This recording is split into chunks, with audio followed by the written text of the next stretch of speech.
Hello, YouTube. Welcome to the Stratosphere Studio. I'm here, Bill Whittle. We already have our friends on Twitch here, so we are streaming out two shows simultaneously. I do have a stream deck over there that I got for story mechanics, and I might be able to employ that here. I'm sure if I spend a little time on that, I'll be able to figure out a way to get this done with one controller and get it out to two platforms and not have to do everything twice. Starting a little late today, sorry about that, especially for your friends over at YouTube. There was something that I saw a couple days ago that I wanted to mention it in passing on Thursday, but I really wanted to show it to everybody here. So what I thought I'd do is tell you some true tales of adventure while we're waiting for the YouTube crowd to kind of gather around the campfire. The Twitch crowd has already gathered around the campfire on account of how they have nothing else to do. It's really very sad when you get right down to it. So anyway, for those of you who've been keeping up with the program, hi everybody who's saying hello. Hello to everybody back. The story of my Camaro is interesting. I bought a 2000. I'm not going to go into details, so don't panic. I bought a 2012 Camaro, and it was my first new car ever. I was 53. I bought it in 2012. It was a Gen 5 Camaro. Had all of the heads-up display and the cool lights, and I just loved it. Loved it. About a year after it ran out of warranty, started at about 80,000, 90,000 miles on it. Picked up a couple little squeaks, no big deal. Took it down for air conditioning repair. Air conditioning wasn't working, and they told me that the charge to repair the air conditioning would be only $6,000, because in order to get to this sensor, they had to remove the car, apparently. I think that's basically what they said in a nutshell. They had to basically essentially remove the car and just leave the sensor there. I thought, well, you know, we're out of warranty. It was the first time in my life I'd ever been in warranty. I really liked being in warranty. And so while I made the best decision and I spent weeks buying that 2012 Camaro, found myself sitting at a car dealership finding out about the repair on the 2012 Camaro, looking at a 2018 Camaro, and the short form was I wanted a specific Rally Sport options package, which had some nice stuff on it, make it look like the car I just trading in. But what they basically did was they didn't have that car, so some scumbag salesperson says to me, so you say you want the silver car, yeah, and you want the V6 engine, right? You want leather seats, right? You want like one or two other things. I said, yeah. So what he did was he told me that they had that car out in Riverside and they were driving it over. It would take an hour to get here. And while I'm sitting there twiddling my thumbs, which actually took 2.5 hours, naive, sweet summer child that I am, what he did was he took the bottom of the line Camaro and put leather seats in it and a couple of other things, and then presented it to me as if it was this higher trim package. And I didn't fully find out about it until about 2 weeks later. I was like, this is kind of a crummy looking instrument package. I expected better than this on the Rally Sport. And then 3 days later or 4 days later, I like the way the car looked on the outside. His headlights look kind of stock to me, and then I'd sit in the front seat and I'd recline, in the seat, and it would go back, a whole like 20 degrees, kind of like the seat in an airplane. And the old Camaro, the seat reclined all the way back till you got to the back of the back seat. You're lying down pretty near flat. And I'll tell you the one that pissed me off the most, because the one that pissed me off the most was the one that was the littlest one. And because it was the tiniest little thing, it made me enraged. After I'd had the car for about a month, I went to a speaking engagement with Natasha, came with me obviously, drove down to Orange County. I've got my suit in my little suit bag. I come around to the driver's side door. I move the seat forward. I go to hang the hanger on the little hook that's by the take up for the shoulder harness, and there's no hook there. You know why there's no hook there? Because it was the bottom of the line Camaro. That's why. It was the bottom of the line. It had no hook there. That was luxury extra that was not included. And so I spent the last 5-6 years. I'll make my last payment on the car next month, 6-year loan. So I spent the last 6 years loving the car, loving the performance of the car, love the way it rides, love the way it drives, looks good on the outside. It's got a lot of stuff on the outside, the trim that I'm not crazy about. But on the inside, the instrument panel looks like it's from a 2009 Toyota Camry. When the trunk is open, is a side view of a sedan with two visible doors, and it's just a little trunk popped. It's just made me crazy for the last 6 years. So I walk out to my car every single time and go, oh, and at the same time, I just go, oh, son of a bitch.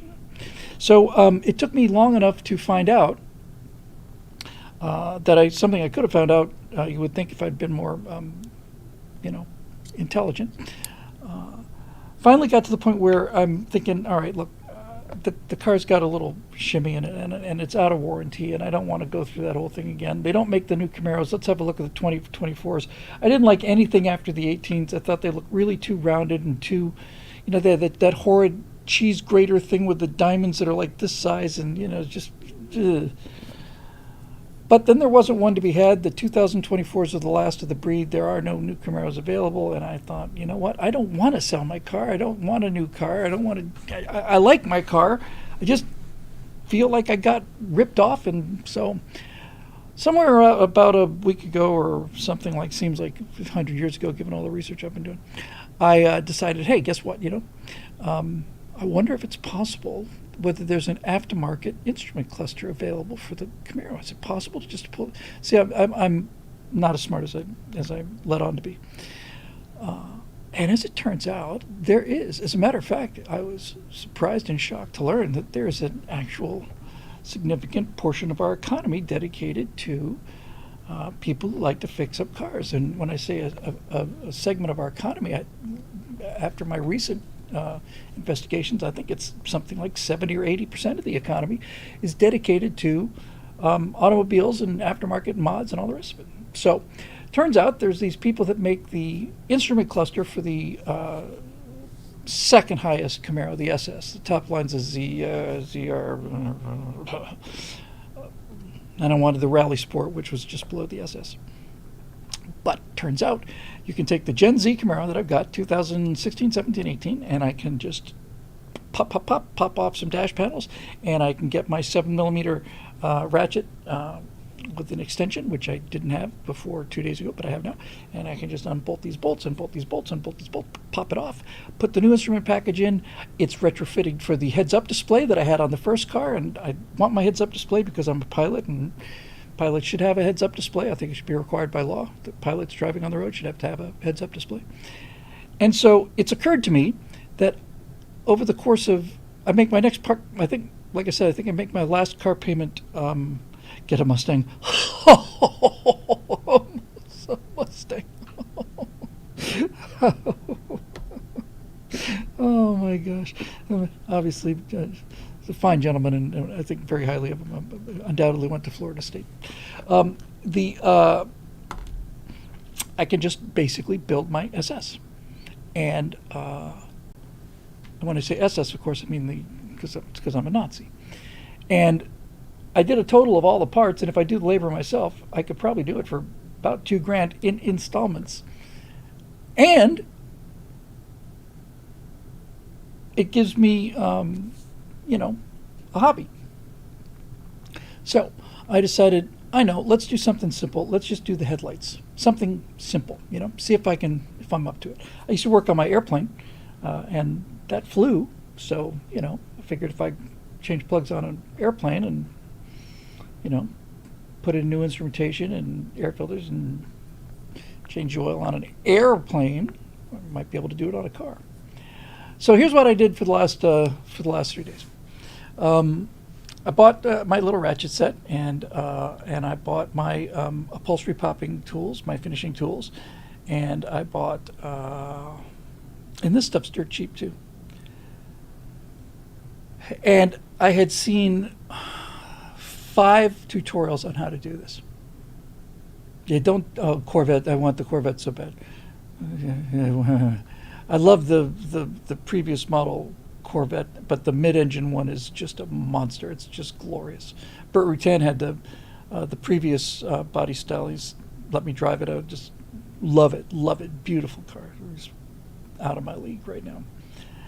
So anyway, here's what I did the last couple of days. So I got all these tools, and I got there, and I got underneath the tire. Now, in order to get this thing off, in order to get the new headlights in, You have to remove the bumper. Piece of cake. In the videos, they go.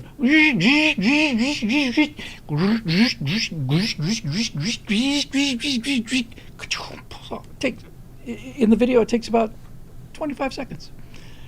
So, no problem. So I get the stuff I need, and I start taking. I got my little number 15 Torx, and I'm taking out these screws that are holding in the wheel lining. Because I got to get the wheel lining out, so I get the bolts. So I get the bolts out, so I can get the bumper off. And I'm going down the bottom, and I'm taking the Torx off the top, screws, no problem, sailing along, feeling like $1,000,000. Down little 7mm bolts on the bottom, across the bottom ridge, piece of cake. I'm rolling. I get to the wheel well. I have to pull the wheel well liner out to get to 5 bolts up there. And in the video, they just went whoosh, whoosh, whoosh, whoosh, whoosh, whoosh, and I spent 5 hours, maybe. No, not happening. Can't get to them. Just barely get to them because the frickin' tire's in the way now. Big brain here has got a plan. Don't you worry about that. But I also had to disconnect a GM connector, which is designed by Satan and manufactured by prison workers in Vietnamese concentration camps. You have a little red thing that you have to slide out. It's just to pop the electrical connectors that power the lights in the bumper. And you have to slide this thing back, no problem, slide it back. And you got to push down on this tiny little knob, this little catch, and then you pull them apart, and the guy in the video just went, slink, top, poof. And I went, you son of a bastard. Trying to slide this little red thing, they just went, think, come on, you son of needle nose pliers. I just barely moved my hair. Come on! Finally got the red thing off, and then I'm trying to push the little release thing, and my fingers are not made out of tempered steel. They're too soft. When I went to push this damn thing down, all it did was just bite into my fingers and my thumb a lot. So I said I can't get this connector off, and it's hard to get the bolts out. Easy if I have my tire off, so I'll just take off the tire. But I couldn't just take off the tire because the people that sold me the bottom of the line Camaro sold me stock rims, garbage rims, and each one of these tires has a locking lug nut on it. And I went to the dealership, and they looked up my VIN number. And they said, "Oh no, we didn't. We never. The key for this wasn't included." If you're not familiar with this, there's a locking lug nut. Normally, you just put just a socket on a lug nut, and you just take off the tire. I've done that hundreds of times. I've done it many scores of times. I've done it tens. I've done it 3-4 times in my life. But taking off the tire is no big deal. But I can't get this GD lug nut off. So now it's war. Now I have to start finding ways to get this lug nut off. And there's 15 different ways to do this online, and I don't have the tools for half of them. And one of them is basically you take a much bigger socket, and it's got these nasty looking, looks like it's designed by the Klingon Star Empire. You get these nasty looking hooky kind of grooves in them. And the idea is you take this socket and you take a big effing hammer. I mean a big effing mallet. And you just go bam, bam, bam, bam, bam, bam, bam, bam, bam, bam, bam. And this thing grabs onto the outside of this stinking key lug nut. And then when you crank it, it just takes the whole thing with it. Well, they didn't have those kits. So I tried finding a larger socket, and I started trying to hammer that on, but that didn't do any good, and so on. So finally, I'm at the point where it's not in the bag, it's not in the key, it's not in the trunk. It better not be. It better not be in that bag, because I didn't look in that bag. If it's in that bag, I'm going to have a cow. In fact, if this show's over, when this show's over, if the show ever ends, and it turns out that I go down to my car and I look inside the bag where the liquid stuff for the tire is, and that key is in there, then I am going to start another stream, and I'm going to come up here and I'm going to curse for 45 minutes straight. So finally, after my 4th trip to the auto parts store, guy says, there's these, why don't you call one of these mobile tire guys? I thought, because my frickin' bumper's practically off the car, or I just take it to a tire shop. Mobile tire guy, yeah, those guys that come in and fix flat tires. Why don't you call one of these guys up and see if they can get it off? I said, that's genius. That's the best idea I've ever heard. Here, have a $500 tip. So I make a call. The first guy picks up. I said, hey, here's a picture. I got this locking nut on there. I said, can you do this? He said, yeah, $130. Come over and get that nut off for you. I can definitely do that, and I'll put the spare on for you. You're good to go. I said, I don't need the spare. I don't have a spare. So I'm just wondering if you can get this bloody nut off. And he said, yeah, I can do that for $80. I said, come on over, amigo. So he was there half an hour later. And then he comes out and he's got all the things that I was just talking about. He's got this giant honking hammer. He arrives at about 7:30. It's just dark now, just getting dark. And he starts wailing on this locked lug nut, like, $500 tip was a joke.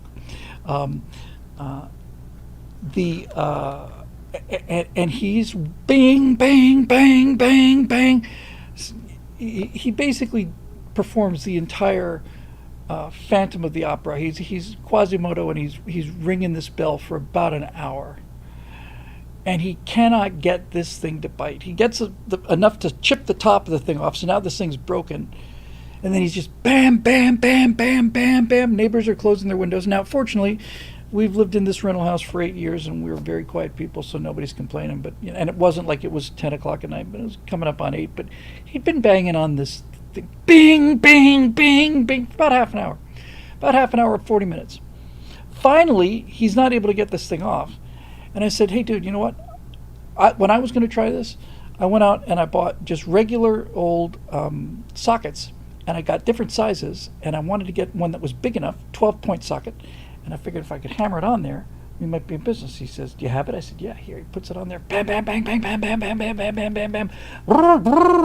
And sure enough, finally got that baby off. So that was last night. I went to Harbor Freight. Harbor Freight didn't have the kit. They undoubtedly had a grinder, but I didn't want to do that. Didn't know how to do that without screwing up the bolt, that comes through. So last night, the guy gets the lock nut off, and I button up the car, and I think, okay, so last night at midnight, Bean starts having one of his episodes. He has these episodes, and he hasn't had one in a long time, but I think it's related to blood sugar. The doctors, he just, well, to be as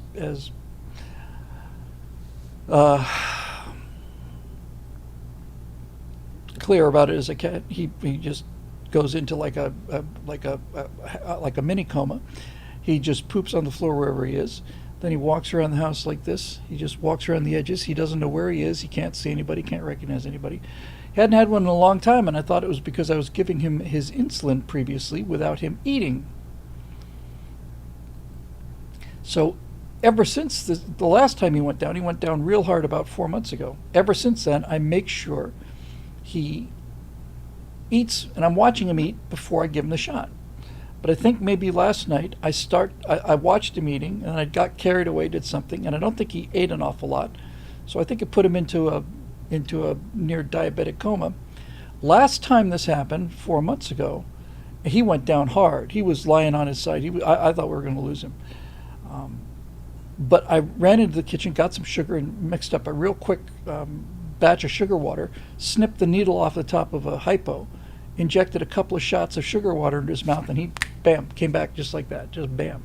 So I did that last night, and he got better, but a little bit better. So I gave him a couple more, and then he was okay for a while. And then I went to bed at about midnight, and at about 1:30, I heard the sound of him jumping off the bed and falling and kind of crashing, basically.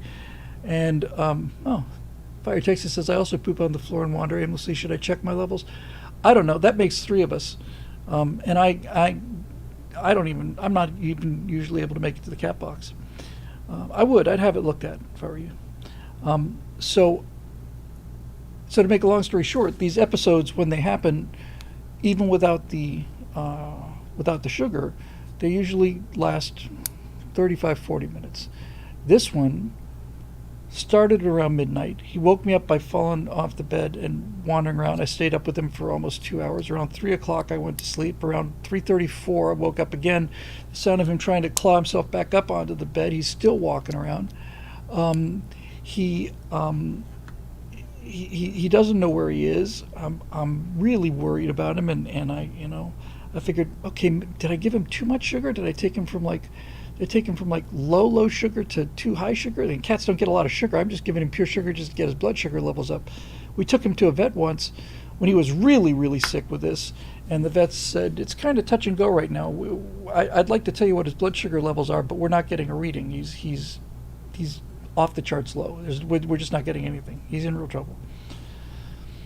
So, finally, he goes into the kitchen and he starts eating some dry food. I got him some food. He started eating. I thought that was a good sign.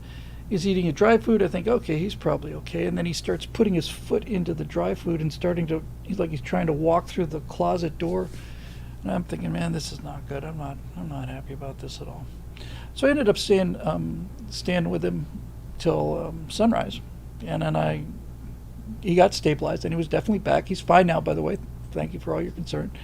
And then next thing you know, it's 7:30 in the morning, and I'm up, and so I just said, well, let's get going on the car. So I got outside there. Now the tire is off.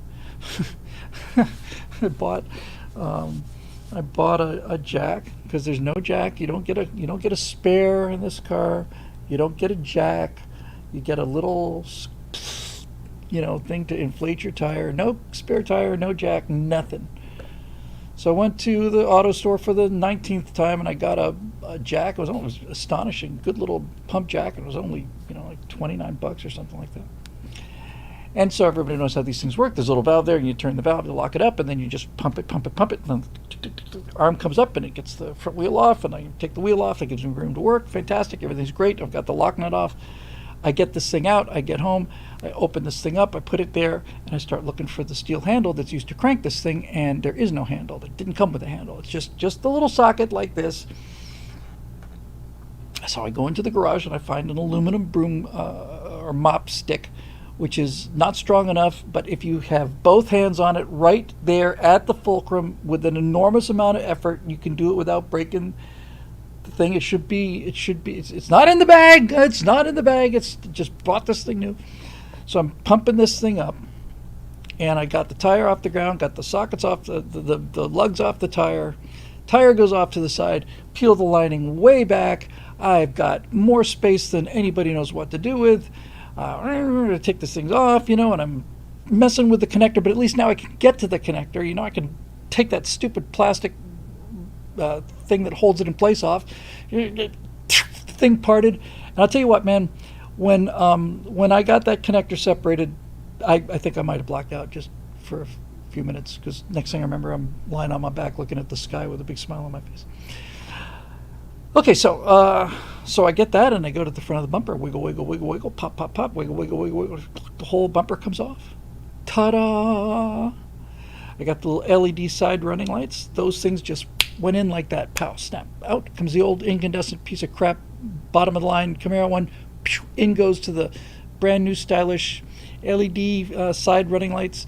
Okay, so that sits over there with the rest of the bumper, and then I take the light out. The light came out like a dream. New light goes in. Connectors are working great. I test the first one. I got the sequential little eyebrow sequential lights, and I got the high beams and all this other stuff. And then I put the second one in, and got that all tightened up, checked them out. High beams, low beams, lights on, yes. Turn signals, hazards, yes. Everything's working great. Fantastic. Take the bumper, put it back on. And I slide this thing into place, get everything just exactly the way it was supposed to be. I put the bolts in on the side. I took the other side tire off so I had room to work there. Took the bolts in on the side, got that in place. Put the screws along the inside of the hood there, got that all locked down. Get down to the bottom. I'm supposed to put they're just tiny little 7mm screws with a hex head on them. I'm getting these 12 along the bottom of the thing, and just as I'm doing that, I realize, oh, this part is supposed to be on the inside of the flange, not the outside of the flange. And now I'm going to have to take the whole freaking bumper off again if I'm going to get this fixed. And I'm not going to do it. Not doing it. And then I realized this flange, this bottom flange thing on the bottom of my car is made out of plastic. Let's undo just the bottom ones. Not going to undo the hour and a half of work I just did getting the bumper on. We're just going to undo all of these, and we're going to bend, we're going to bend, we're going to bend. You're going to come on, you bastard. Come on. Yes. Locked down, she's ready to go. So now I've got the headlights on my car that I thought I was going to get when I was buying headlights when I first bought the car. So that turned out to be, having seen the videos on how to replace the center console, how to replace the door panels, how to replace all of this stuff. This one turned out to be the most complicated, and I ended up doing it, and it's done. I go inside now. I'm not blaming Natasha for this. It may be a cultural thing. It may just be that she's got a blind spot. I don't know. But during this whole procedure, she said to me, I almost said once or twice, but probably about 30 or 40 times, why don't you just take it to somebody who knows what they're doing? And I said, well, because I don't want to take it. I don't want it done by somebody who knows what they're doing. I want to do it. Just take it to what you probably should just take it to a guy who knows what he's doing. I say, I know what I'm doing. I know what I'm doing. It was demeaning. It really was. You take this to somebody who knows what they're doing. Damn it, woman, I know what I'm doing. I can do this. Just the bloody nut is locked. What do you want me to do? I don't have the key. So she was sleeping late because she was up with me as well, and so I come in and my hands are all filthy, completely grimy and bloody, cut up, and the car's all buttoned up, and I come in and she's sitting there, and I said, "Car's done." I said, "Done? You mean you put it together enough you can drive it to the shop?" I said, "No, I mean it's done. The new lights are in. The new lights look freaking badass. They look great. The car used to look like this. Now the car looks like this." And I'm getting ready to go on and do the next stuff. And she said, "Well, I'm very proud of you." I said, "Thank you." She said, "You're very proud of yourself too, aren't you?" I said, "I'm insufferably proud of myself." And I held up my this is my friend Buster O'Connor, who's a graphic designer. He's allowed to say this because he's a graphic designer. But I hold up my art fag hands that I've got, because I'm an art fag. And I'm just covered with all of this grime and grit and stuff and blood and all kinds of cool things. And I said, "You see this? This is how men's hands are supposed to look. This is how they're supposed to look. That's why I'm doing it. I'm doing it because it's fun. I had a good time." And she said, "Well, your hands don't have to look like that. You're a writer." And I said, "Yes, I'm a writer whose hands look like this. Don't you realize, woman, you've won the jackpot?" So that's what I did with my day today earlier. So heard a little sound coming out of the thing driving over here, and then as I realized as I got into the garage, two of those nuts were a little loose, so I will have to tighten those babies up. But other than that, we are good to go. And I don't know what will be next. One at a time. Taillights, instrument cluster, side door lighting panels, center console, just because it's prehistoric after having lived in the car for a while. And so not like it was. Look, this is the kind of thing that real men do every day. So it's not like I'm showing off at just how great I was at this. I was terrible at it. I just got it done though, and I wasn't going to let it go. It just wasn't gonna. And my revenge on that salesman son of a bitch, and this is the end of our story, and we'll get into the thing I've got to show you tonight. And the end of our story is this. That salesman son of a bitch who ripped me off, if I had bought the SS or the Rally Sport, I would have paid no less than $15,000 more than what I paid, and probably closer to 20. And I took a look at the cost of the parts to get everything up to SS standards, and I could probably do it for about $2,000. So I saved myself $18,000 as long as I do my own labor. And I'm going to do my own labor because I had a damn good time. Anyway, that's what we do. And this is okay boomer. This is my okay boomer story. But I'm probably the last generation. Boomers are probably the last generations to work on their cars. I mean, just as expecting that to be part of the. Yes, the coat hook. Thank you, Don Victory, including the coat hook. The coat hook is going in next. It's going to be a 24 karat gold coat hook. It's going to have diamonds inlaid along the side, and it's going to have LED lights on the inside. There's going to be little arrows that just goes strobes down and shows you where to hook the car. That's what I'm putting in there for that. It's only $1,700. I can get it from Motor Parts Store and be in my door 2 days later. Gen X also. I'm with you, Gen X. This is where we draw the line. Gen X and the Boomers still capable of being men on occasion. The rest of them are just waiting for their Ubers. Poor bastards. I feel sorry for them. I do. That's the thing. I was thinking about this.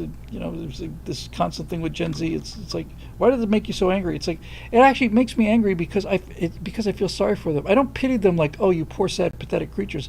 I pity them in the way that I would look at a kid who didn't get enough toys when they were kids. I feel sorry for them for not being able to experience all this cool stuff and having that sense of achievement. When you do something difficult and now it looks really, really cool.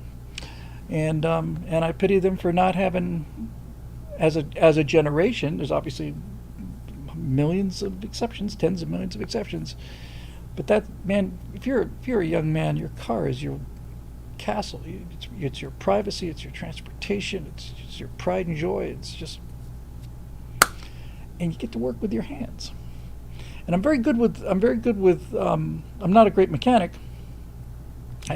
As the fact that it took me 3 hours to do what they did in the video in 18 minutes. Although I have to admit that they did edit it. If I were to edit this video of me doing this, I probably could have done it in about an hour and a half. But anyway. It was fun to do. All right, so I've got some stuff to show you that are related to Stratosphere Studios, and directly related to the colonies. So now that we've built our audience all the way up to 119 viewers on YouTube and 45 on Twitch. Asfindi says they can break into the tampon machine in the men's room. Bill, can you do that? I cannot. No, I'm proud to say that's not something I've ever done. You don't want to jinx things, people. It's funny how that works.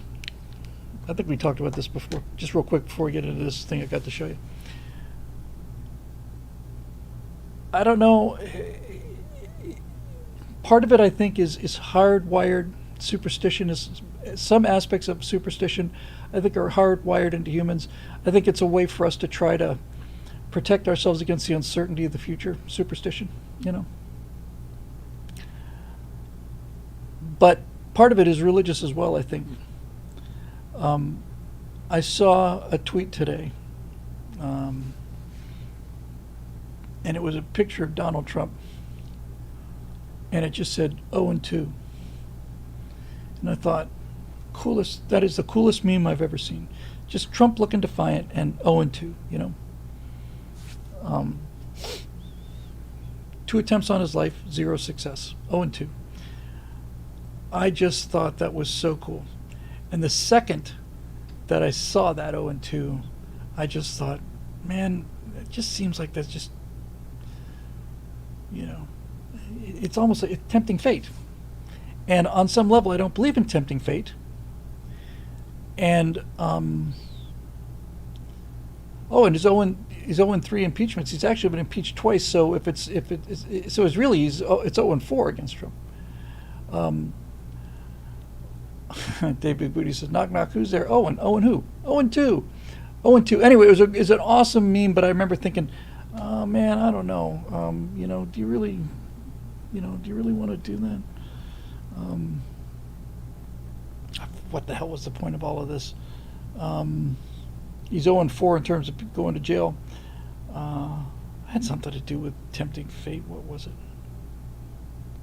Oh, come on! Just before I started on the Trump thing, I just put my glasses down. Somebody help me here! Help me! I just finished with the car. I was just about to go into. Have you removed Captain Carter's yarmulke? I did remove. I just changed the lighting on him. He was getting rim lit.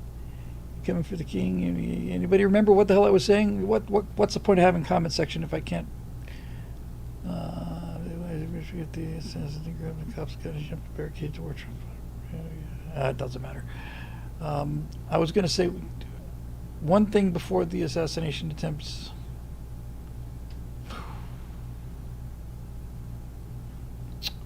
All right. Give me just one more second. Just let me just percolate this for 1 second, because once I get into this other video thing, you know,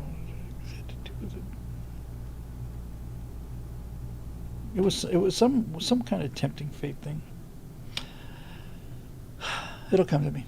All right. So anyway, here's what I got to show you for the colonies. I saw a science fiction short on YouTube that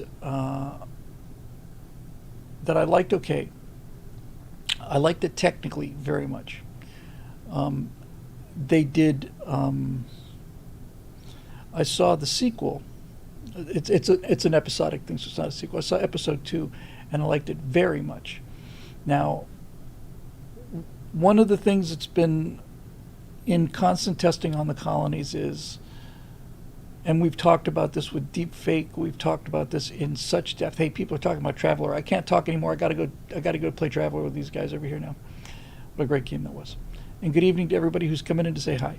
All right, so here's the problem. The problem is you can do the colonies in CG except for the faces. The people, the metahumans are good, scanned humans are better. You can't get away from the CG look of them.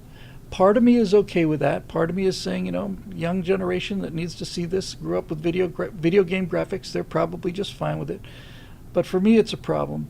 When I spoke with Jeremy about the project, he definitely wanted to do it live action. I would love to do it live action too, because you get real actors and so on. We talked about putting deep fakes on top of CGI stuff, which is still a real big option. But what I'm going to show you here is something that is done in a very small studio, and it is a combination of live action and CG. So what I thought I would do is I thought I would run this, and it's a cut down, and I just hacked it to pieces. Some of these segments are pretty long because they're pretty impressive.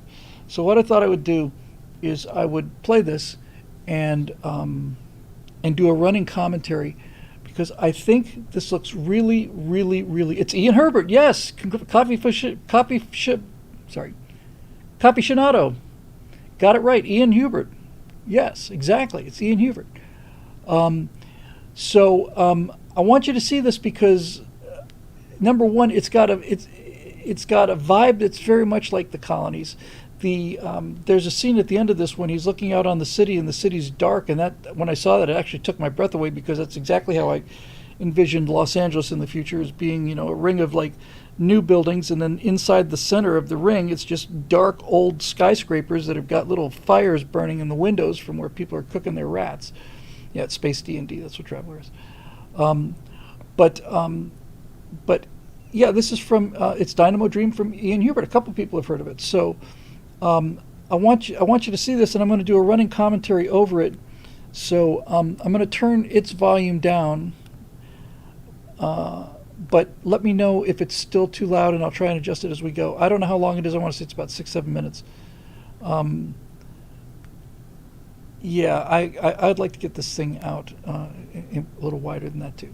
So here's the thing. I've got it teed up in YouTube because I start that show later. I was still editing it when we brought the Twitch online. So what I'm going to do is I'm going to drag it into Twitch. Once I drag it into Twitch, it's going to start playing.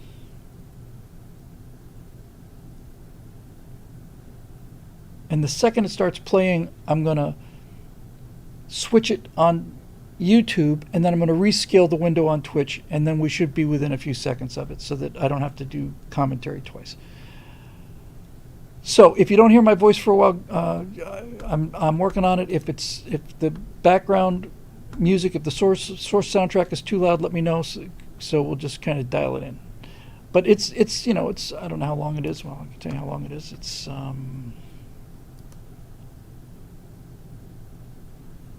wow.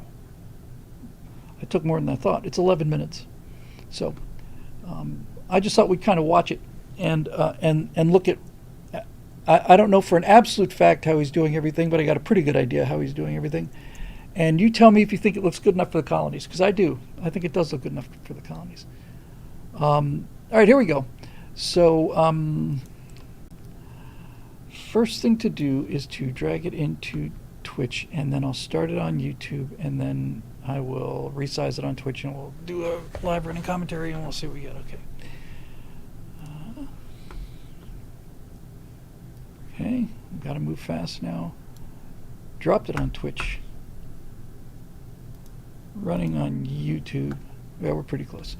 Rescaling on Twitch. Twitch. Let me turn down the volume on this. There we go. I don't really need to hear too much of the volume. Let me rescale this puppy.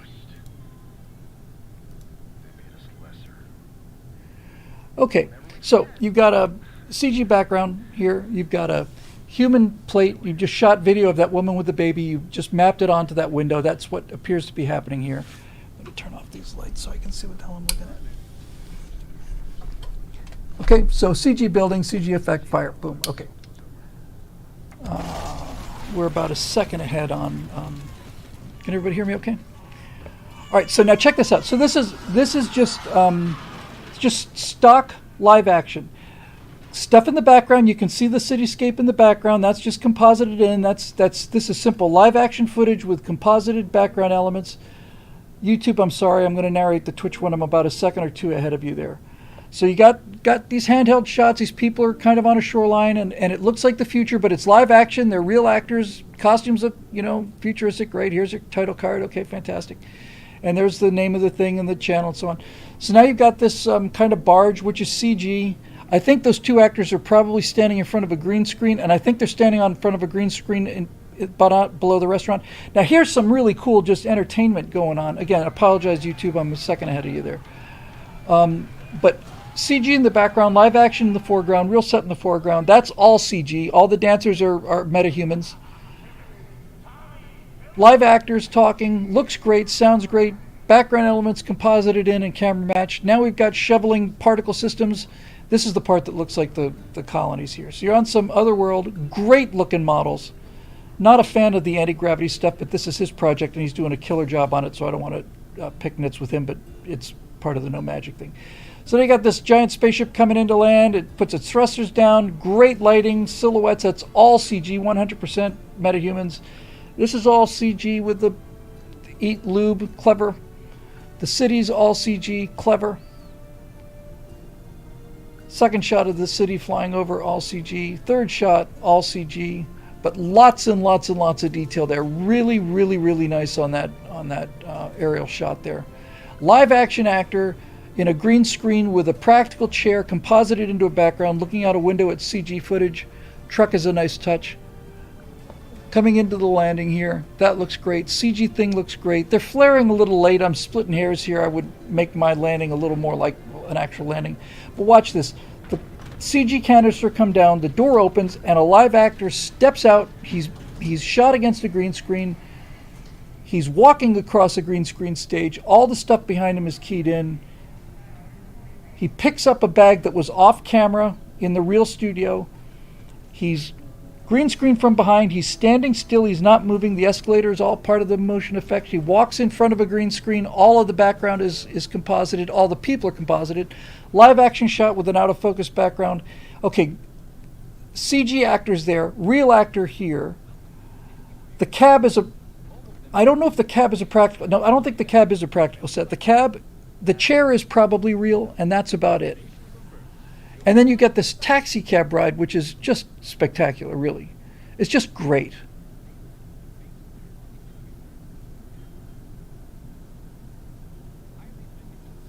Live actor with lights that are being shined on him, and then they're matching the lights outside with the CG. Live action, CG. Live actor again in front of a green screen. It's beautifully composited, and that blue light, the detail, the guy really, really knows what he's doing to match the lighting. That's what sells this thing. The lighting that's coming through the window is lighting his face perfectly. Got the reflections on the glass. It's all composited in. That's all CG, the whole chase thing. Live actor again. The handheld camera is working wonders here, because the handheld camera on the actor and is driving the handheld camera on the inside of the cab, and when those two match, it's just seamless. It's perfect. Okay, all the people you will see in these wide shots, those are metahumans. Clever. Metahumans, metahumans, metahumans, all metahumans, all metahumans. Live actor. Beautiful art design. Really, really, really, really excellent stuff. This guy's just great. I'd love to work with him if he's available. So I want the next one more segment after this so you can see how he sells the live action. All of those people you see on the streets running out of the way, they're all metahumans. Metahumans, particle systems, metahumans. But I buy it. You'll see some soldiers coming up here in a second. Again, that's all just a straight. These soldiers look great. They're all clearly metahuman soldiers. But I buy it. I buy the whole thing. That is 100% CG, that shot, and it's excellent. Okay, this is cool. So you got a great CG background. You got a great CG foreground. All of this is CG. All of those characters, all the people playing video games, they're all metahumans. They're in the dark. You don't get a good look at their faces. This is all CG set. CG set. Now you're on a practical set with rocks that matches the CG set with that live actor. Live actor. CG robot, obviously, with a CG ceiling. Live actor composited into a background, and the elevator is mind-boggling. The way the lights on the live actor's face lit up when the elevator doors opened, it was brilliant. It's a great shot here. Just a great shot. Fantastic shot.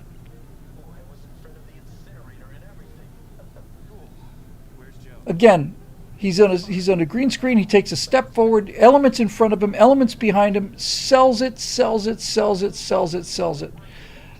Picks up a practical bag that was on a green stand, ducks underneath something that's not there, overhead lighting on him. He gets into this super, super, super cool little tram thing.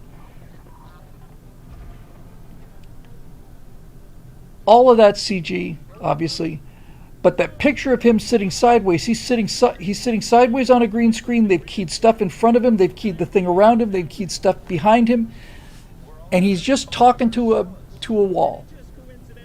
The lighting match is perfect. You can see that the lights are not really shining on his face as they go by, so it's not quite as perfect as the other ones, because that's virtually impossible to time. There should be little changes in the lighting on him as these lights go by underneath, but they're not doing that. You see how the cage is lighting up? The cage is CG. The lights are CG, but he's not lighting up. And the light's changing on the robot, but not on him. Hey, listen, I'm not criticizing or complaining. I'm just pointing stuff out. Now, this is an interesting shot because it's a perfect composition. I just think he's too bright. Look how dark everybody else is in the background. I would have darkened him down, and if you can't see his face, it's fine, but it looks like he's in this little tiny little live action frame that's moving through the shot. If you darkened him down by 2 stops, you never would have noticed it. And again, I'm picking nits here because this is just brilliant, genius work. But he does look like he's like in a little matted in box there. Look at the mechanism of that floor plate. Look how freaking awesome that work is. Now here's the part that took my breath away, because that's what I envision LA looking like in the colonies. Is that old LA is just, except there'd be fires burning, which I think makes it considerably more spooky. Got the guy at the edge of the frame, which is nice work done, because you got the floating robot filling the back of the frame. Head turns are perfectly matched. You got a city in the background. That is so colonies, that shot, I can't even tell you. Can't even tell you. Okay, so there's one more thing coming up that really is great. Now this is 100% CG. And it's very good. The motion of the boat is good. The only criticism I have on this shot is that the wake of the boat, you'll see as the wake gets by, it's not bad. In fact, it's actually very good, but it's actually, the wake is kind of traveling with the boat. Now look at this. This is sheer live action. Nothing in there's no special effects in that shot. And you buy it because you've been treated to so much of the CG setting up in the environment. So now you just got two guys. You got two guys sitting on a concrete stairs. But I'd be willing to bet you that this foreground element, which you will see in just a moment, those are just two guys sitting on a concrete stairs, live actors. It looks like velour. That's a CG shot, obviously. But watch this. So the front wall is just a concrete wall, I think. Hang on. CG. But that door is clearly CG. And I think maybe on that shot, oh, that's hard to say. That's just really, really good. That's really excellent. Now, those are metahuman actors in the same costumes. Motion captured metahumans in the same costumes. And he's about to do something really brilliant here. Same thing. Metahuman actors in the same costumes of the humans that we just saw, and you absolutely buy it. 100% buy it. It's really, really, really good. Same thing. Metahuman actors, metahuman set. Live actors in a regular dingy stairwell. Now watch what they do with the lighting. They've got this guy in this suit, a practical suit that's got these bright orange lights on him. He's a technician. So as he walks, he's lighting up the set. That's a real actor in a real set. And that might be, but that clearly isn't. That is a metahuman in the exact same outfit throwing CG light into a CG set, and it's just perfect. It's a perfect match. And now you're back to the live action human, and you're back to the live action suit. And that, my friends, is the end of that. I'm going to put my lights back on here. Come on. There we go. So, Darth Chuck the Merciless says, Blade Runner meets Venezuela. Hang on a second, YouTube. I have to stop it on YouTube. It just keeps going round and round here. I want to go back here. What you think? Now, I think, look, if I had that, if that was the final product, is it up to the standards of like a $300 million movie? Not quite, but it's really, really good. Copy Shinato's posted a VFX breakdown. I did not see the VFX breakdown. I'm guessing, I bet I'm right most of the time. There's probably a couple little things I missed. But it's done in a tiny, tiny, tiny little studio, a little bit bigger than this. And it's brilliant work. And this guy is a genuine genius. He's got a, not only does he have a great technical eye on how to do the special effects, but he's got a tremendous art design sense. I mean, the city and the Christmas man and the giant nutcracker fighting with the giant robots, that's just really, really brilliant work. Since this is a criticism session, look, I'm reluctant to criticize. I'm very, very reluctant to criticize anything. Thought the actor was good. Didn't think he was great, and I thought that some of the, I just think some of the things were just kind of tropes. You know, I mean, it's stuff I've kind of seen before, but. You know, the wild ride in the cab and the talking cab driver thing, and you know, and all that stuff, but these are tiny trivialities, and so sorry, spectacles time. Belzar says, Bill, do you watch a lot of CG heavy shorts? I do. I love to watch the Astartes. I loved all the Astartes. I've seen every one of the Astartes animated shorts. And that one guy who did that 5-piece thing, spectacular work. Colonel Angus says that was on par with some Industrial Light and Magic stuff. It's very, very good. If you have a really practiced eye, for example, when the scene where the taxi's going through the cart, going through the market. If it had been $100 million or $300 million movie, they would have used live actors and composited them in. There were a couple times when I could tell that they were metahumans, but that's only because I understand this really, really well, and I'm looking right at them, and you can certainly critique yourself to the point where, you know, people, regular audiences just don't see these things. This is the thing you have to get to. Is just you have to realize is it good enough? Is not only good enough, it's great enough. It's utterly fantastic, and so you know, I would certainly, when the time is right, you know, pilot script and a series outline on top of other things. I'm going to make a serious effort to contact this guy because he's really, really got the stuff, really got the goods. And I looked at the credit roll, and that's how you can tell. I think he. I want to say it took him about a year to produce that episode, 20 minutes or something. We're going to have to scale that up some, but hopefully that'd be something he'd be interested in. Look, it doesn't have to be this guy. The reason I showed it to you is because he made me believe that live action can work. So the if anyone wants to know if I can generate metamacaques, yes, I can. I can make as many macaques as I want to. Apparently, I've used the term macaques often enough so that it's now part of the Helvectron RK lexicon here at the Stratosphere production entities.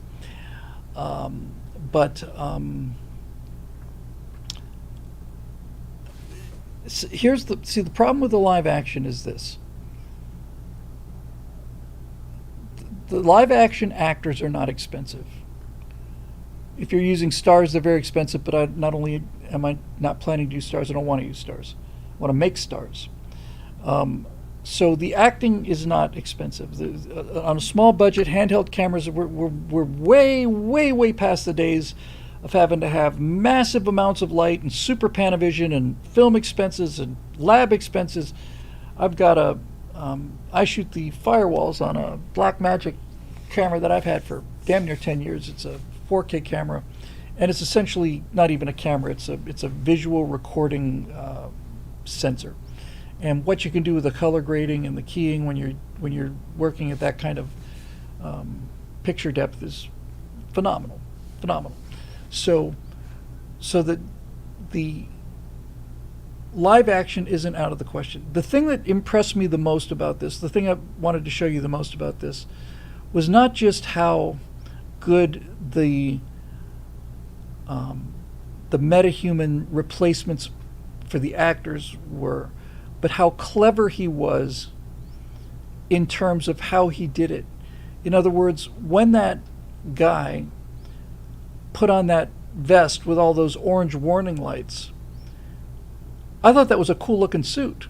I thought, yeah, okay, if you're working underground and look, I just spent 3 days working underneath the hub of a car, half of it at nighttime. It's nice to be able to see what you're doing. So I thought it was a really cool practical suit.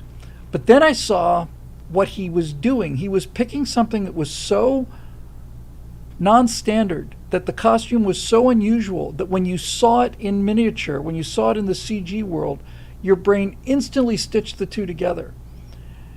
And when you saw that little guy with the little lights crawling through these enormous underground spaces, I thought, man, that's absolutely fantastic. So the other thing that he did, and this is the second episode, I saw a CG breakdown of the first episode where he did like about a 2 or 3 minute running shot with this girl in front of a green screen.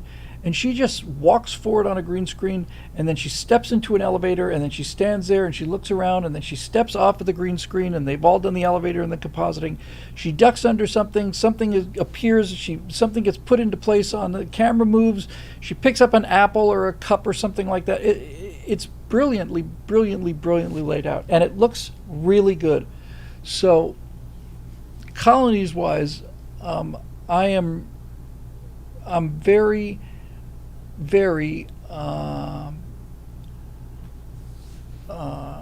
not only impressed by this, but encouraged by the quality of what can get done essentially on a desktop.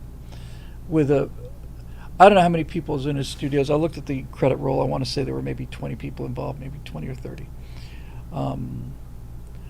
And yet, frankly, you had a lot of action in there. You had a lot of really complex scenes. You got cars going through markets and things splattering all over the place. But the thing that sold it to me was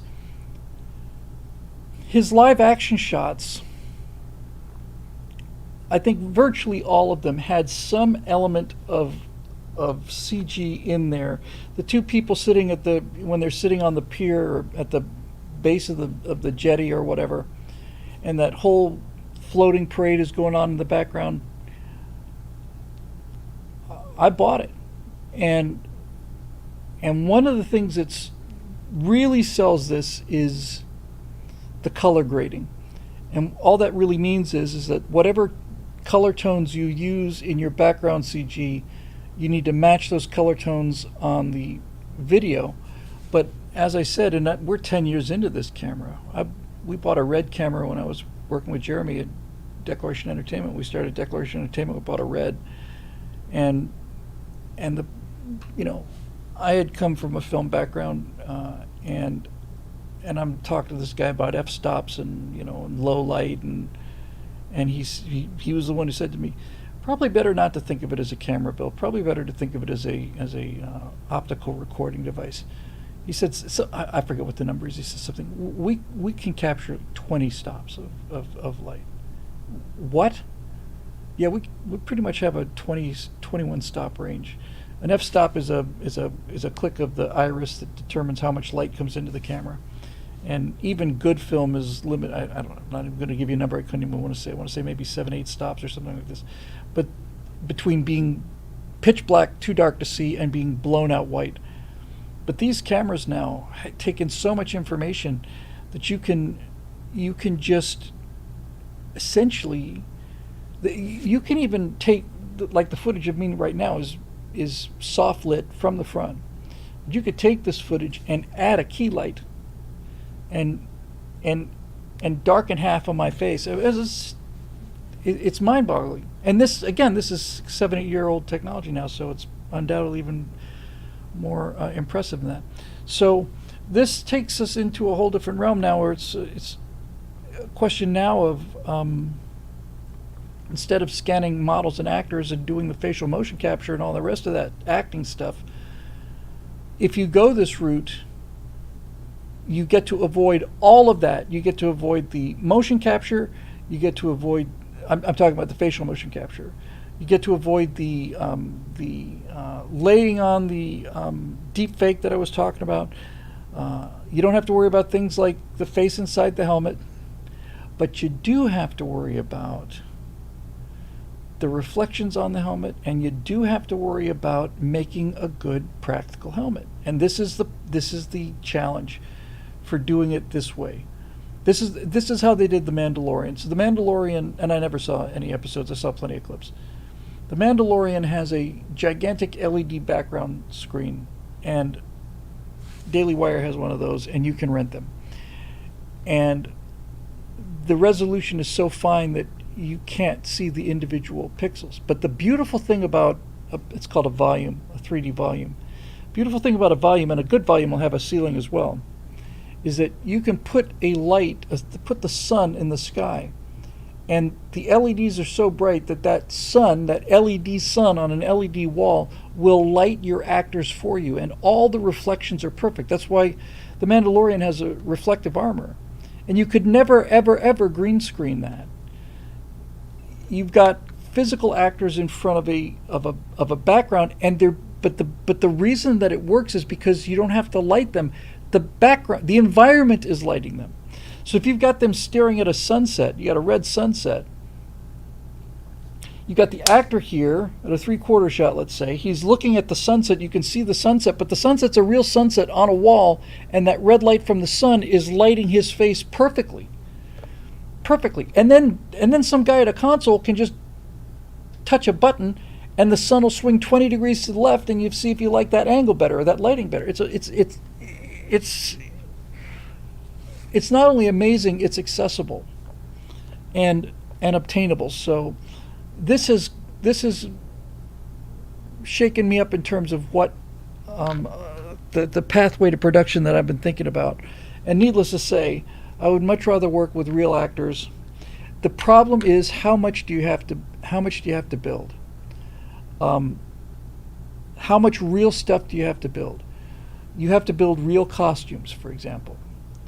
And those costumes have to look good. Now, the Colonies is about working people, so you don't need, but you're going to need some good suits. Nice thing about that is once you built a couple of spacesuit costumes, they're good, and they don't have to look like Apollo suits. You could probably get away with dressing up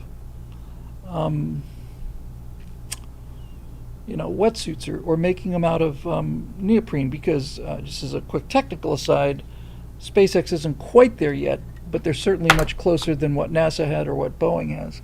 So there's two ways you can do a spacesuit: the NASA way and the Russian way and the Chinese way is you basically build a human-sized balloon, you fill it with air.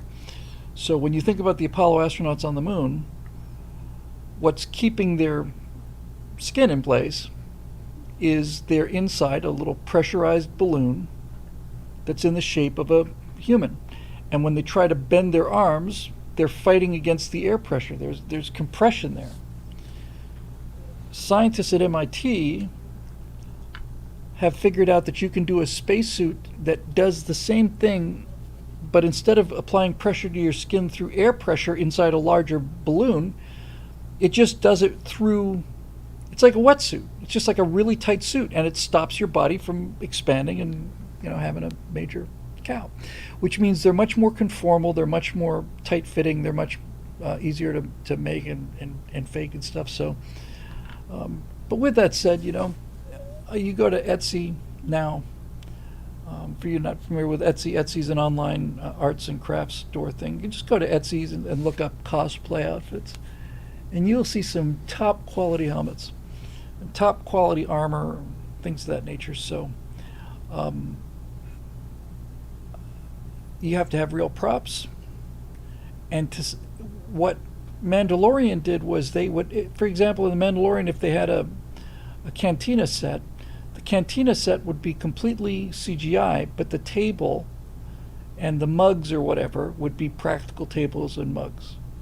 And those things have to match stylistically. Once you put the tables inside the LED volume, the lighting on the table and on the actors comes from the background. It's brilliant. We did this on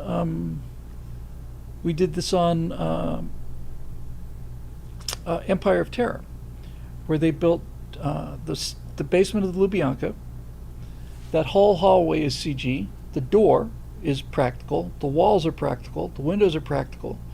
But everything down the hallway is CG. And if you saw the Empire of Terror, there's a shot of me, and these are on, if you go to BillWhittle.com, they're on the image carousel. There's a still of me in the basement of the Lubyanka, and there's a better still of me on a frozen hill overlooking a gulag.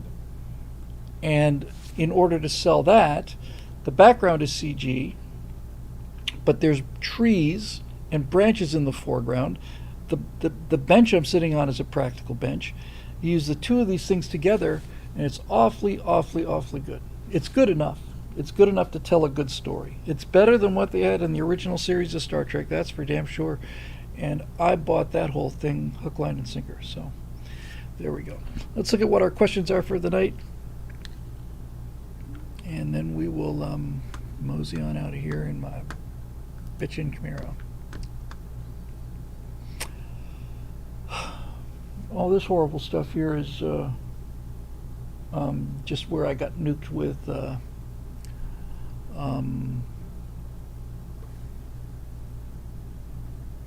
Eric Blake says, contrary to popular belief, all the DW hosts advertised Empire of Terror on their shows for the better part of a month.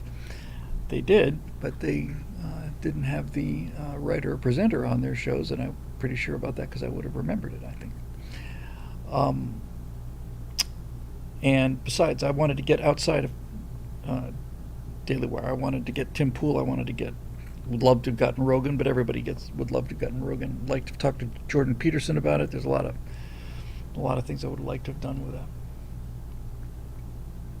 Okay, let's see what we got here. If the key's in the trunk, I'm going to kill someone. And that someone is likely to be the person closest at hand, and that'll probably be me.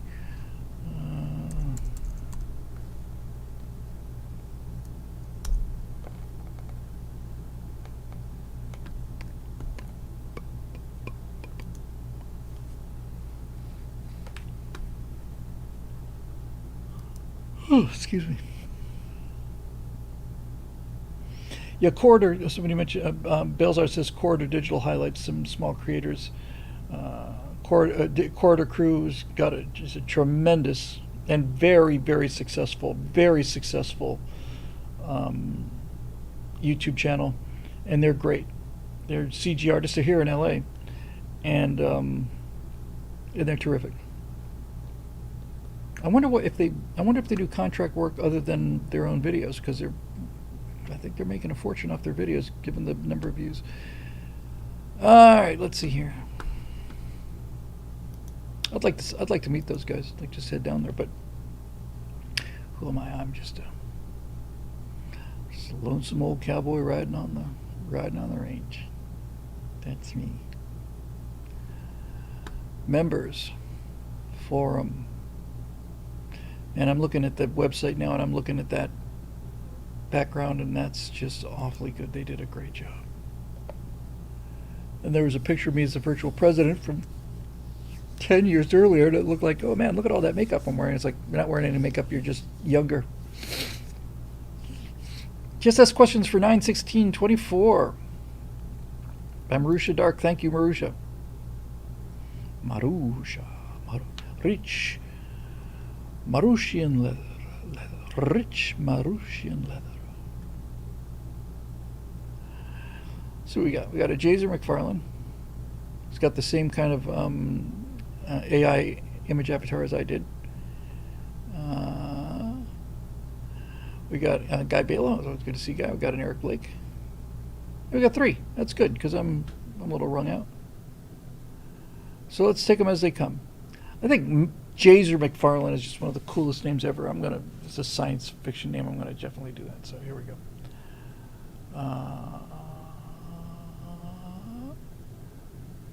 Bill, you great American you. Thank you, Jazer. Please scan this if it's relevant to the show. I'm going to assume it is. Does it help if we start or continue to feed you leads in the filmmaking business? Dear God, yes. I can't tell you how much it would matter to me, how much I appreciate it. Had the privilege to meet a Ms. Naja Lockwood, director of Rice Media. Friday evening, she became in deep need of a film editor due to woke anti-American views of her previous editor for her upcoming documentary about the children of Vietnam War, including Rear Admiral Huan Nguyen, First Admiral of the United States Navy of Vietnamese descent, and I got to thinking, who do I know who's an incredible editor of interviews, loves the Navy and war history, has experience with directing and productions, and most importantly needs a broader social net to get his own projects out on the big screen? Naja has 33 films under her belt. She has 4 weeks to edit her movie so she can submit it to Sundance Film Festival, where I think some of your projects could be seen by eyeballs with big, big money. I hope this network lead helps you and her at least exchange emails to meet new people in the filmmaking biz that is outside of mainstream Hollywood. I'd be delighted.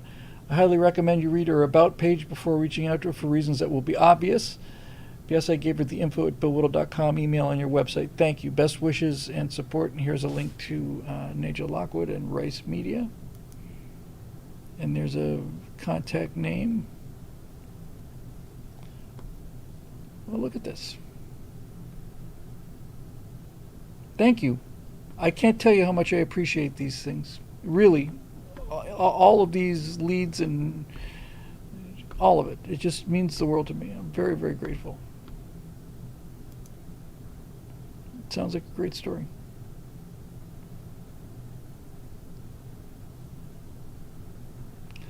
Thank you, Jazer. I really appreciate it. That's very, very kind of you. Guy Balo. Hey, Guy. Greetings, Bill. Been watching your older videos on YouTube and I'm really enjoying them. Somewhere or somehow I think or remember hearing that it makes a difference to the algorithm whether you like a video at the beginning versus the end. I'm sure that's true. I would imagine it's better at the end. Have any knowledge of this, or is my memory playing tricks on me? I don't know. You would think that I would know more about the thing that controls a significant portion of my life than I do, but I've always just considered the YouTube algorithm to be something like a sealed, auto transmission. You can't get in there. You can't check the fluid. You can't flush the system. It's just a self-contained, highly, highly guarded secret is how I've always understood it. With that said, there are any number of channels out there with people who've had great experience, and one of them has been recommended to me many times by Marusha Dark on things you can do to improve your algorithmic performance. So I need to spend some time looking at that too. Be nice to have a marketing guy, just a guy, one guy or a girl would be great. Always try to like videos from creators, and I enjoy and respect even when I have minor disagreements with them. What? You're dead to me. I must say that with your videos, it's rare. Rare? I think the word you're looking for is non-existent. What helps the algorithm the most? Keep up the great work. Thank you very much, Guy, and thank you for everything you've done for me. I don't know. I know commenting is important. Liking is commenting. Sharing is commenting. I know this sounds vapid, but like, share, and comment. That's what seems to do it. We've had a couple of videos that have broken out of the dungeon that we're in. Right angles were consistently getting 40, 50,000 views. When we started doing right angles, now they get 5,000 or 6,000 views. But some of them break out to the 17s or 20s. The one on Chief Petty Officers got to 17. That's not bad. A couple of them have gotten to 22,000. These are low numbers compared to other people, but for us, they're good. I know that some topics are better than others. Steve and Scott always bring their own topics, and that's what makes the show the show. But there's definitely stuff on the algorithm that I can be looking at, and that I should be looking at. Just be nice to have some help in that regard. So we'll see. Eric Blake, thank you for your question, Guy. Eric Blake, Bill, have you been following the new Ronald Reagan movie with Dennis Quaid, John Voight, and Penelope Ann Miller? Well, as it turns out, well, I had dinner with them not too long ago. I want to say it was about 2-3 months ago now. 3 months ago, something like that. Yes, Dennis Quaid, John, and Penelope Ann Miller, all there. Gary was there. Gary Sinise, a couple of, I think Adam Baldwin might have been there. And so I've seen little bits of it. I haven't seen the trailer or anything. When I first heard it was being made at all, my reaction was just like how Glenn Beck said he initially reacted, a sigh, and sure, conservatives making a Reagan biopic. Have we learned nothing about how to actually make inroads into the culture? I kind of felt the same way, to be perfectly honest with you. I was very happy to see Dennis Quaid on Team Freedom, however. I'm a big fan of Dennis Quaid's. I had a chance to, I think I mentioned this on one of the shows. Some of these guys I actually know rather well. I know Adam Baldwin quite well, and Gary and John. Dennis Quaid came pretty much after the whole thing was over, so I haven't said more than 2 or 3 sentences to him, but the one sentence I did say to him when I saw him at this dinner, as they were talking about the Reagan movie, they were wrapping up, I just said, hey, I just want to let you know, Dennis, Breaking Away changed my life. Breaking Away was the movie that convinced me that you could make a movie that wasn't a science fiction epic and still have it be just a great movie. And he looked at me and said, changed my life too. So, great answer that is, dude. Great answer. Funny little detail, at the close of Ben Shapiro's book Primetime Propaganda way back, when talking about how to get into the culture, he specifically said there's nothing clunkier than a conservative biopic about Ronald Reagan. So leaving aside for a second whether the movie itself is actually good or not, I hope it is. I guarantee you it will be good. It's got a great subject, and Dennis Quaid is a extremely charismatic actor.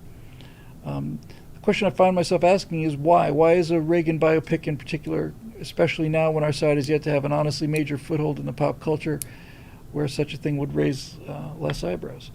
Well, fewer eyebrows would be raised if we did something a little more topical. Nobody knows how movies get funded, Eric. You know, it's the financial fairy descends from the sky and flies low over the land, and those lentils that are anointed with lamb's blood, there's a little ding, and the next thing you know, you got a green light and you make your movie. I suspect that the movie got made because there were people who had a very high level of affection to Ronald Reagan, given the fact that it's out here. Significant chance that a significant number of these people were close personal friends with Ronald Reagan. I'll tell you this. I've seen a number of shorts on YouTube. I think I mentioned that the shorts on, maybe I mentioned this on the Backstage show. Shorts on Richard Nixon. I'm astonished at his pragmatic wisdom, just how well he understood the world and the players in it. The things that he said back in the mid 70s to late 70s, maybe early 80s, were just astonishingly spot on accurate, clairvoyantly predictive, really, really brilliant man, Richard Nixon, especially in foreign policy. I've also seen a bunch of shorts about Ronald Reagan, and Ronald Reagan, I think, is the only president. Well, there's two. We've had two. I think we've had two presidents with an actual marketable sense of humor. And what I mean by that is, I think we've had two presidents that could have done comedy as a living. One of them is Ronald Reagan, and the other one is Abraham Lincoln.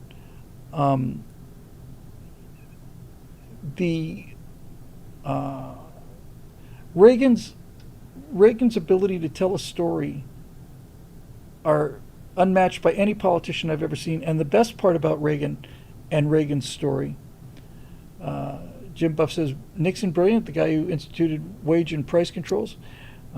He later said he regretted that more than anything, but I was specifically referring to his foreign policy statements.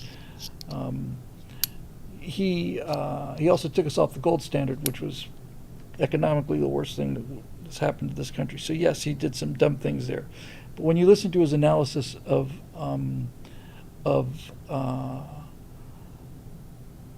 just about China, what China wants, what Russia wants, how did you feel about backing the Shah? Well, I personally like the Shah, but that's beside the point. Nixon said, he said, the Shah had a terrible regime. He had a terrible, cruel regime. And we supported him because we knew that the alternative to the Shah would have been so much more cruel and terrible that it would have made the Shah look like, Walt Disney. That is how the world works. You're not going to get Jeffersonian democracy in Iran.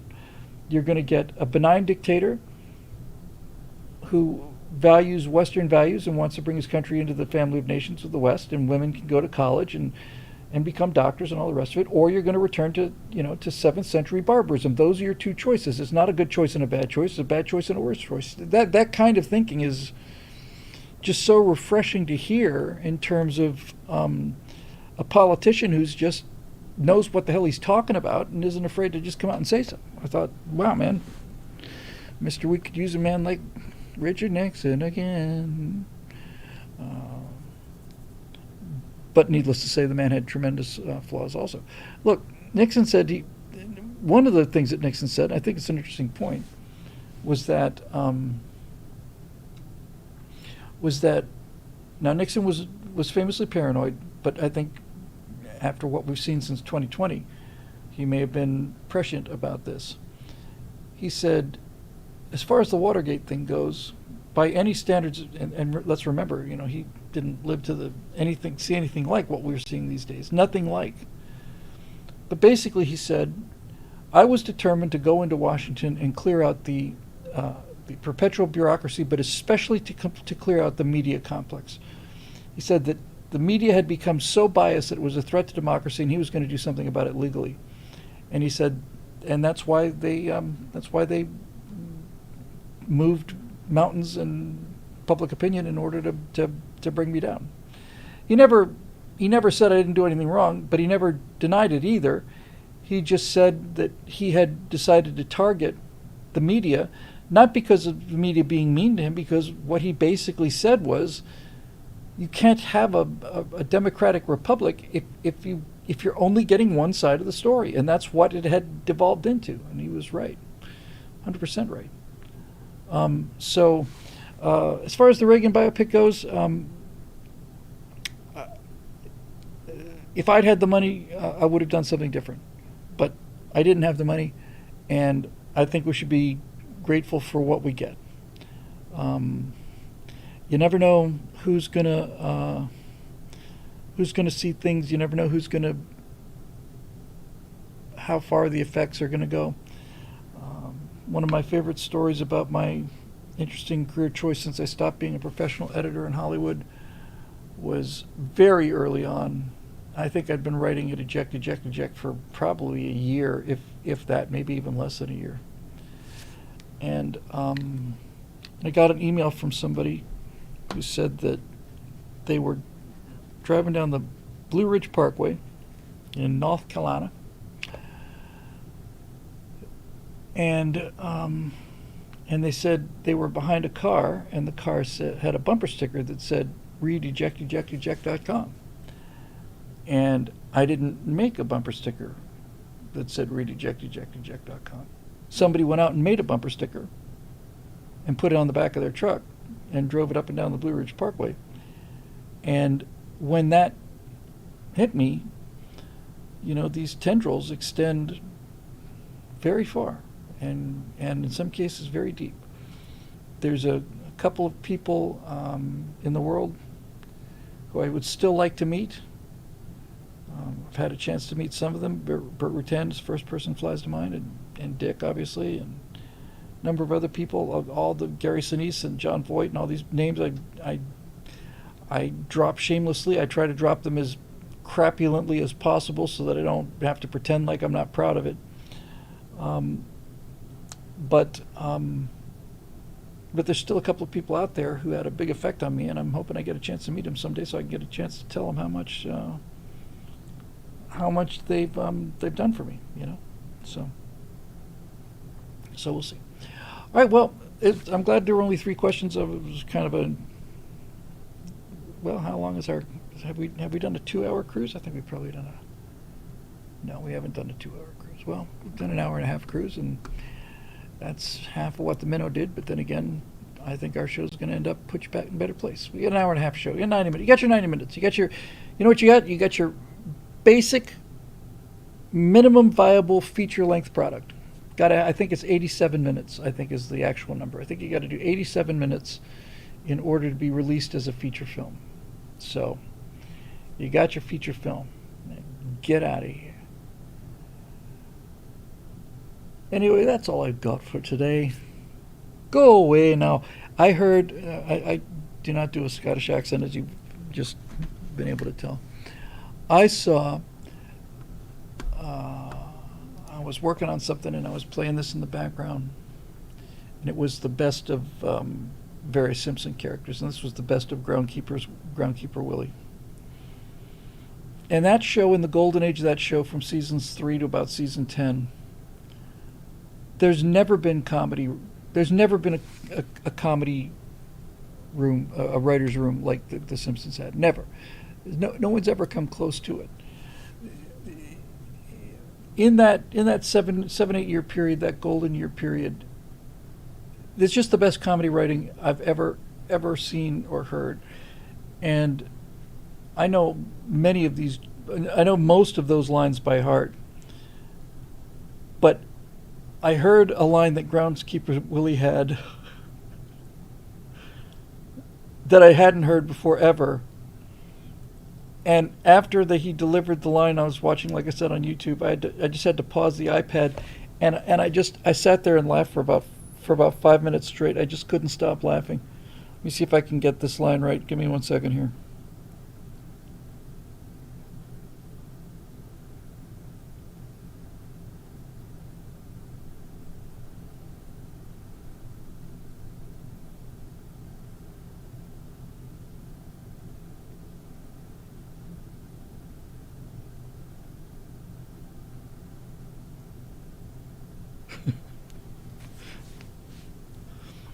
So the line was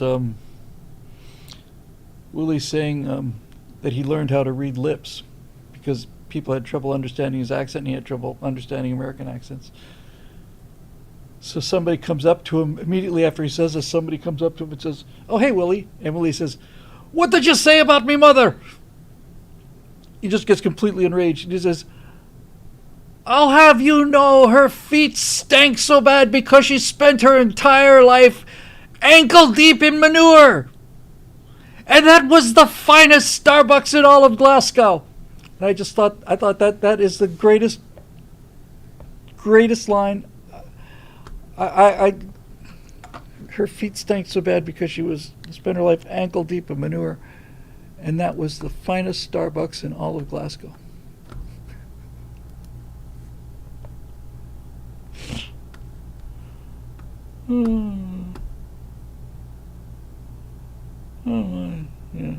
Yeah. I could do a decent Irish accent. I could never do a Scottish accent. I don't have the brogue for it. It's a little deeper in the voice, but God Almighty, what a line that is!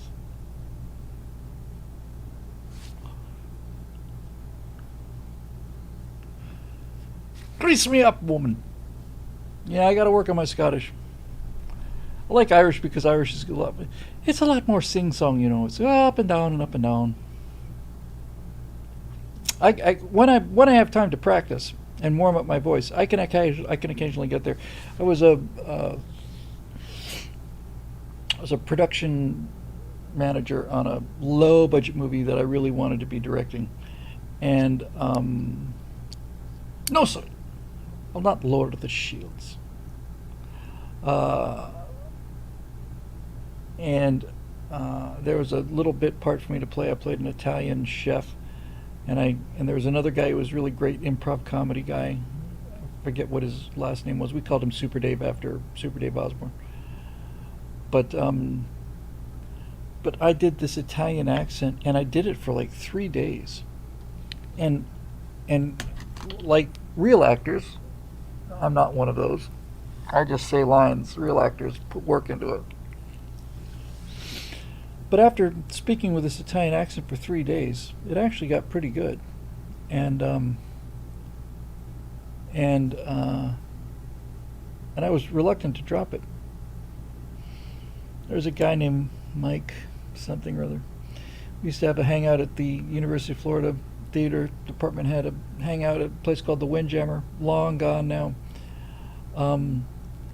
And we had a back room that was all ours, and 6 nights a week. That's where I learned everything I ever learned about acting, writing, directing. I learned in the Windjammer.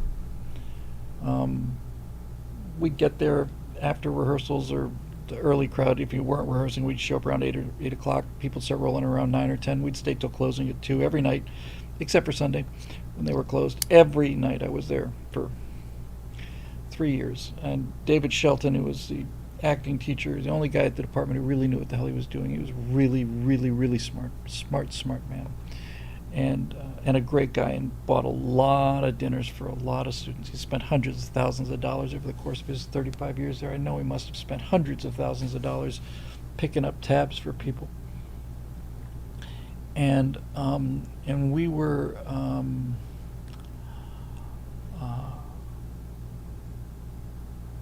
we were just back there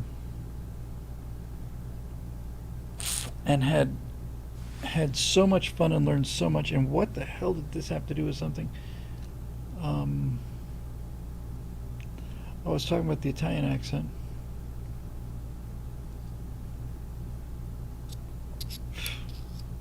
Once again, gone. Um, Chris Elisar says, I remember a movie being shot in Miami. It was called Shockwave, about Nazi zombies. I was in a movie, well, I was cut out of a movie that was shot in Miami when I was living there. This would be around the time, right around the time of Miami Vice. I want to say it might have been just slightly before Miami Vice. But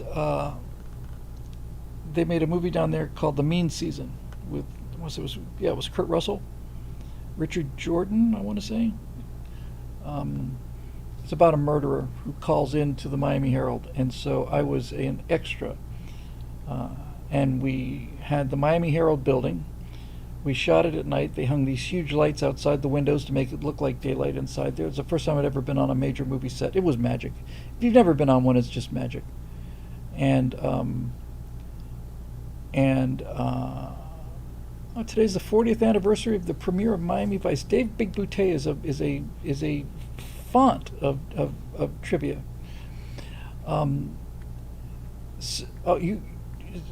Eric Blake says you're now picturing me dressed like Miami Vice. When I started getting into therapy down there, I was a night owl in a nightclub, and I was blue. I worked in planetariums and nightclubs. I never saw the sun. Although as a small boy in Bermuda, I was swimming and I was body surfing and scuba diving every day, so it was quite a change. But I was. This woman said, this counselor of mine, it was really terrific. She said, you really should dress a lot more. I think she might have said brightly. So I know this is going to sound crapulent, but at the time, it was pretty cool. Just think about Buckaroo Banzai. This is Buckaroo Banzai age. So I went from wearing these black shirts and black pants and blue and 130 pounds, and then I put on 25 pounds and I started wearing bright blue or bright yellow or bright red polo shirts with white pants and a red belt or a blue belt and white sneakers. And it made a huge difference, man. I was outside in the sun, and it's it was Miami Vice time. All of those neon colors, and in Miami Vice, that cyan and magenta, I guess it is. I remember. Well, I was talking about the theater department and Windjammer and stuff. So I was an extra. My friend Fritz had a speaking line as one of the reporters, but I was just background extra. So you had this entire newsroom, right, and up in the front, Kurt Russell was having a conversation with somebody else about this guy who's calling in all these murder things, and it's just bunches and bunches and bunches, tables and tables and tables and tables and tables of reporters. There's an actual newsroom, and I was something like a seventh row reporter, and they yell action. And I'm sitting there typing, and the phone rings. I pick up the phone, and I'm talking to the phone, and it's some kind of a tip. So I put the phone in, and I start writing down some notes. I start looking around. I start doing all this other stuff. And the director yells cut, and then he says something to the assistant director, and the assistant director points and says, "You." And I said, "Me?" He said, "Yeah, you." "Yes." "Stop it." "I was giving you life." Not supposed to call attention to yourself on the seventh row extra. I wasn't. It wasn't like I was in my defense. It wasn't like I was. I didn't go, "Hey, there's a news flash," and get up on the desk. I was just. It's just like you're not supposed to do anything. You're just any kind of motion takes your eyes away from the principals. I didn't know that. I did not know that. My friend Ron Smith, who died more than a couple years ago now, 5-6 years ago, 10 years younger than me, most original guy I ever met in my life, strange looking man, so otherworldly that he just did not belong on this earth. And the most innocent and pure soul I ever knew, and I miss him terribly. He was the funniest, most original mind I've ever seen. Everything about him was weird, and he was just a dear guy. I miss him awfully. He had the exact same situation, but he had a comeback, which I didn't have the wit to have. I told Ron this story, and he said this happened to him. They shot a movie in Gainesville. I forget what the hell the movie was. They shot it in the university chapel. And Ron was in the first or second row, and Ron's a professional actor. And although a broad one. And so there was something was going on the stage, and then one of the major actors said something, and it's supposed to get a big response. So the assistant director is doing the B-roll stuff. Now the actors have long left the building. It's just, they're gone. Now we're shooting the reaction shots of the crowds. I wasn't there for this. And the assistant director got up on stage and said, "Okay, look. Okay, for this next shot, Scotty's just scored a major debating point here, and he's electrified the crowd. So what I want is I want to laugh, and then I just want a lot of life. I want life. Give me some life." So the exact same thing happened to Rocket that happened to me. They roll the film, and then they do the cut, and the assistant director says, this is verbatim, he said, "You!" And Ron actually had one of these kind of like, "You're the assistant director," and Ron kind of went, "Me?" "Yes, you." "Yes," he says. "What are you doing? Stop hamming it up. Stop acting so much." And Ron said, "I gave you life."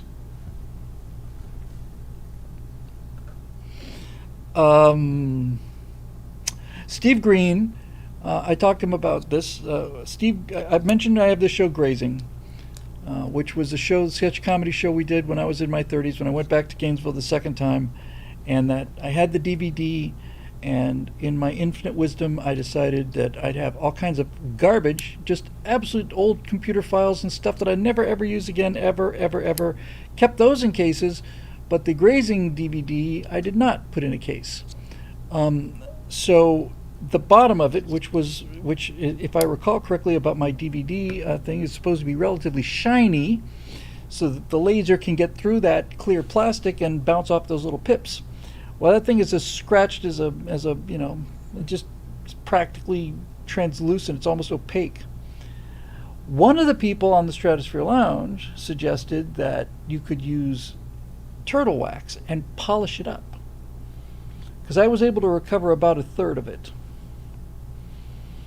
But Steve Green said, "No, there's a DVD cleaner," and he sent me a link, and I promptly forgot it, so I'm done with this show now. I gave you life. The assistant director said something to the effect of, "Give me less life. In fact, everybody else give me life. You just pretend like you died." And you know what? And both of those assistant directors are right. I've seen situations like that where I've seen people just basically trying to ham it up. I wasn't trying to ham it up. I honestly wasn't. I wasn't trying to call attention to myself. I was just trying to be. I was just doing, I was doing business. It was like, what am I supposed to do? Am I just supposed to just sit here and type? That's exactly what I was supposed to do. I thought I was supposed to be a reporter. It's not my fault. I thought I was supposed to be a reporter. So I was reporting. Call came in. Hello? Yeah. Okay. Looking back on it, I would have shot me. But anyway, so what I'm going to do right now is I'm going to close the show, and then I'm going to get out. In fact, I'm going to do this first because I have a tendency to forget things, as you probably noticed by now. 4 times already in the show I've forgotten things. Let me do this. I'm going to get a DVD cleaner. I'm going to order it now. I'm going to polish that frickin' DVD. And then we're going to run grazing. We're going to run 90 minutes of it. 90 minutes of sketch comedy of varying degrees of quality. But you get to see me when I was 30. That'll be fun. Better be fun. Hang on. If I don't pull this up now, I'll forget it. I'll forget it in the time it takes.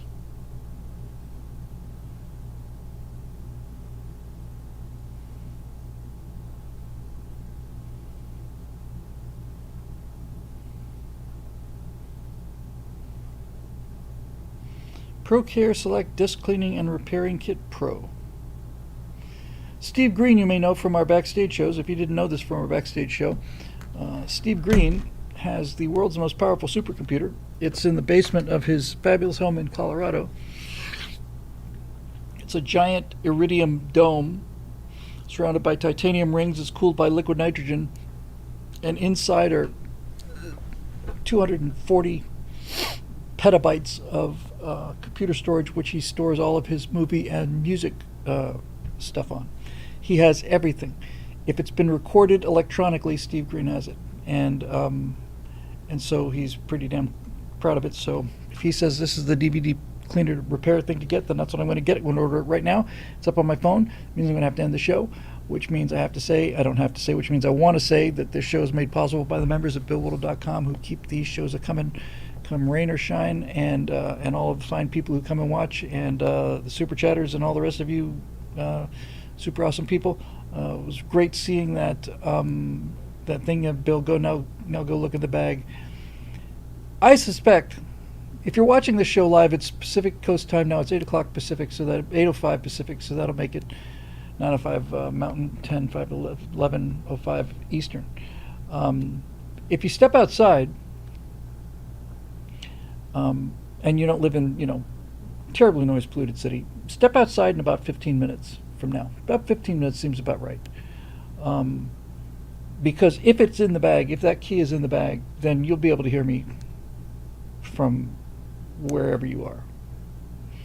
I'm going to make a noise that makes Chilluxaleb sound like a black cat. Remember the little black cats? Little tiny little ones, even smaller than black cats, called ladyfingers. Yeah. Am I the only person that blew things up? Probably not. Anyway, thanks to the members for making this possible. Thanks for hanging out, all the support and all the kind words and everything else. We'll see you Thursday. And undoubtedly the world will have provided us with new things to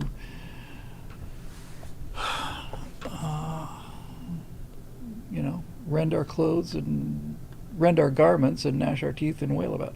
All right, let's say goodnight to our friends over on YouTube first. Thanks, YouTube. It's always a pleasure seeing everybody. Thank you for all the kind words. It's always nice to see people checking in, and we will see you on Thursday night on the Stratosphere Lounge.